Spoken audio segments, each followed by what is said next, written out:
what has your experience been talking about mental health? Let's say your own family and friends. Yeah, oh man, let's get into it. I'm dealing with this hardcore over the past few weeks, really since the time I first had an intro chat with Nikhil. So if I'm gonna apologize in advance if I get a little emotional, but I'm happy to talk about it. Yeah, it's it's still really tough to talk about it, whether it's family that are older generation or even whether it's friends in my own generation.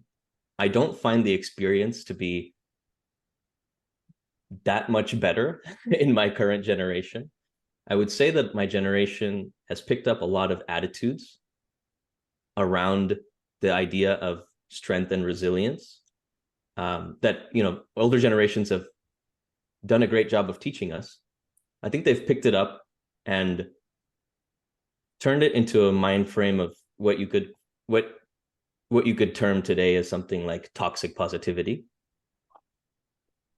You are dealing with something like depression. um, don't worry about it. We all go through sadness. Like you're gonna be fine. Hey, it's fine. These are the ups and downs of life. You're totally gonna get through this, man. Like I believe in you. Okay, that's nice, but I could fucking think about that myself. When Right? Yeah. when and I'm dealing with this because I've been I've had depressive episodes for the past over a year and a half. They've become really bad in the past year, let's say, and really acute in just the last month or two since I last talked to Nikhil. And so I'm hearing these things and talking with family and friends frequently. I started going to therapy recently, and when I talk to my therapist about some of my experiences talking to friends and receiving some of this mindset of it's fine, you're going to get through it, not a big deal. um, I had internalized this feeling of wondering, am I susceptible to something like depression because I am weak? And somebody else who's telling me that it's okay, I'm going to get through it, they're just mentally stronger than me. And that, I genuinely thought that. I believed that in my heart. And something the therapist helped me realize was when we go through things like this, they manifest in so many different ways. I'm somebody who's always been super duper emotional and sensitive. Um, so when I go through something like this, I really feel it for what it is.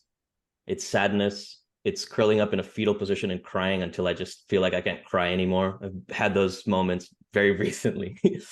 um, and I'm able to like go through that emotion as it's sort of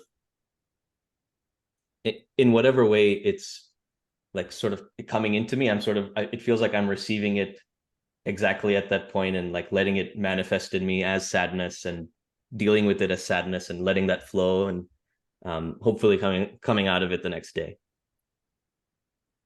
There's many people who receive those sorts of negative emotions, the depression, and they immediately run away because they're not quite comfortable dealing with the emotion of it. Maybe they're just not super emotional people. They're not comfortable even looking inside and figuring out what that emotion means. And my therapist is a family and marriage therapist. And she was saying that, you can go through it as sadness now and, figure it out and, learn, or it can result in your marriage breaking apart 20 years from now because you've stifled so many things for so long. And so I think in our community,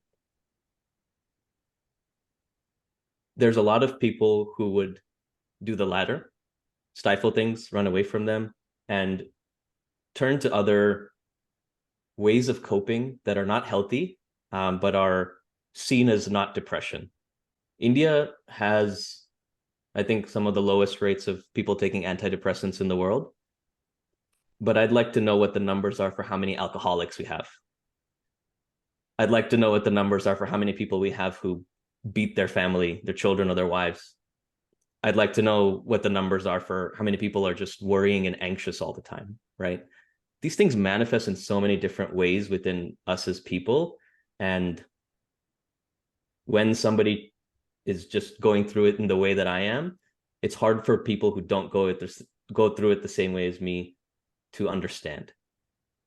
That was a lot, but hopefully that answers the question and there's a little bit of how I'm feeling these days. Yeah. Thank you so much for sharing that. That was everything and more. And I just so commend you for being open about it. And in the spirit of transparency as well, I've been going to therapy for 5 years now, following a very tough stretch in my life personally. And when I heard you speak, what I was just thinking is therapy is strength, right? Like you are deciding to get some assistance from a professional on something that will help you, like you said, for 5, 10, 20, 30, 40 years. Like we go to doctors for the same thing physically. I don't see much of a difference at all. So I just hope, I consider your story and what you just shared as a strength. And I'm just very moved at the moment. Shankar, what about you? Yeah, absolutely. I would say I commend you for your vulnerability because vulnerability is courage, actually. So, in fact, we first frame that fear of, um, talking about mental well-being or mental health or mental illness. It's typically framed as a weakness, but actually, vulnerability is not weakness. It's only very strong people who can allow themselves to be vulnerable. And I think that's something that we miss a lot. And I don't see it as weakness. I think it takes a lot of courage and a lot of strength Yeah. to stand up and say that.